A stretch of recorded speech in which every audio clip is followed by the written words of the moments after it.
Welcome to IT Plus Info. நான் உங்க ஃபெர்னாஸ். Windows யூசர்ஸ்க்கு ஒரு தலையீடியான விஷயம் என்று சொன்னா விண்டோஸோட ஆட்டோமேட்டிக் அப்டேட் தான். ஒரு முக்கியமான ஒர்க் பண்ணிட்டு இருக்கும்போது அது பாட்டுக்கு அப்டேட் பண்ண சொல்லிட்டு ரொம்பவே டிஸ்டர்ப் பண்ணும். அண்ட் அப்டேட் ஆகிறதுக்கு நிறையவே டைம் வேஸ்டா போயிடும். ஸோ நாம இந்த விண்டோஸ் ஆட்டோமேட்டிக் அப்டேட்டை டிசேபிள் பண்ணி கொள்றது மூலமா அதை தவிர்த்து கொள்ளலாம். பட் எப்பவுமே அப்டேட் பண்ணாதீங்கன்னு நான் சொல்ல மாட்டேன்.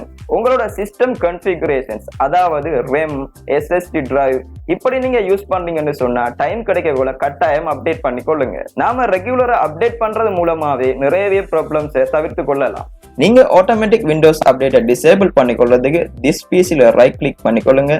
இங்க மேனேஜ் இதை செலக்ட் பண்ணிக்கொள்ளுங்க. இங்க நீங்க பார்க்கலாம் சர்வீசஸ் அண்ட் அப்ளிகேஷன்ஸ், இதை ஓபன் பண்ணிக்கொள்ளுங்க. இங்க சர்வீசஸ் ஓபன் பண்ணிக்கொள்ளுங்க. இதுல நீங்க கீழே வந்து பார்க்கலாம் விண்டோஸ் அப்டேட், இதை ஓபன் பண்ணிக்கொள்ளுங்க. இங்க நீங்க பார்க்கலாம் ஸ்டார்ட் அப் டைப், இதுல டிசேபிள் கொடுத்திருக்குது. பிகாஸ் நான் ஆல்ரெடி விண்டோஸ் அப்டேட்டை டிசேபிள் பண்ணி வச்சிருக்கிறேன். நீங்க இப்பதான் டிசேபிள் பண்ண போறீங்கன்னு சொன்னா உங்களுக்கு ஆட்டோமேட்டிக் மெனுவல்ல இருக்கும்.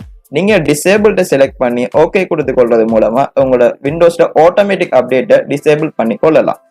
ஓகே கைஸ், இந்த வீடியோ உங்களுக்கு யூஸ்ஃபுல்லா இருந்தா வீடியோ லைக் பண்ணுங்க, ஷேர் பண்ணுங்க, உங்களோட டவுட்ஸை கமெண்ட் பண்ணுங்க அண்ட் மறக்காம நம்ம சேனலை சப்ஸ்கிரைப் பண்ணுங்க. தேங்க்யூ.